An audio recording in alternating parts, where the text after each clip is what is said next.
இறந்து போனவங்க பார்த்தீங்க அப்படின்னா, திடீர்னு உயிரோடு இருக்கிறவங்க இறந்து போயிட்டாங்கன்னா, நம்மளுக்கு குழப்பம் வர மாதிரி அவங்களுக்கும் தீராத குழப்பம் இருக்கும். அவங்களுக்கு நெறைய ஆசைகள் இருக்கும் மனசுக்குள்ளார. நம்ம இப்படி வாழணும், ஃபேமிலியோட இப்படி இருந்திருக்கணும், நம்ம குழந்தைங்கள இவங்க கூட ட்ராவல் பண்ணணும் அப்படின்னு சொல்லிட்டு அவங்களுக்குள்ள ஒரு தீராத ஆசைகள் நெறைய இருக்கும். ஸோ ஆனா அவங்க வீட்டுக்குள்ள நம்மகிட்ட பேசி நம்மளுக்கு இயக்கம் மாதிரி அவங்களுக்கும் இயங்கிட்டே தான் இருக்கும். திடீர்னு போயிட்டாங்க அப்படிங்கிறதுக்காக இயக்கம் நின்னு போயிறாது. மத்தபடி அவங்க பேசுவாங்க, எல்லாமே இருக்கும். பட் அது கேட்கறதுக்கு அந்த சவுண்டு கேட்கறதுக்கு நம்மளுக்கு அவங்களுக்கு தொண்டைங்கிற ஒரு பகுதி மட்டும் இருக்காது அந்த ஆத்மாக்கு. மற்றபடி அவங்க வந்து ஏங்கிட்டே தான் இருப்பாங்க.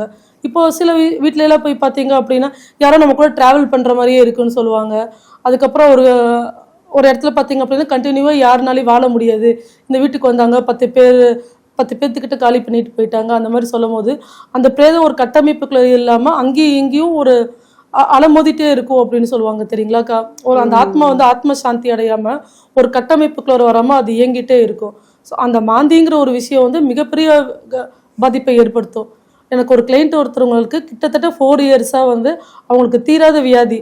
ஏன்னா அந்த கிரகத்தோட கனெக்ட் ஆகிக்கும். இப்போ மாந்தி எந்த கிரகத்தோட கனெக்ட் ஆயிருக்கோ அதோட பலனை கொடுக்கும்.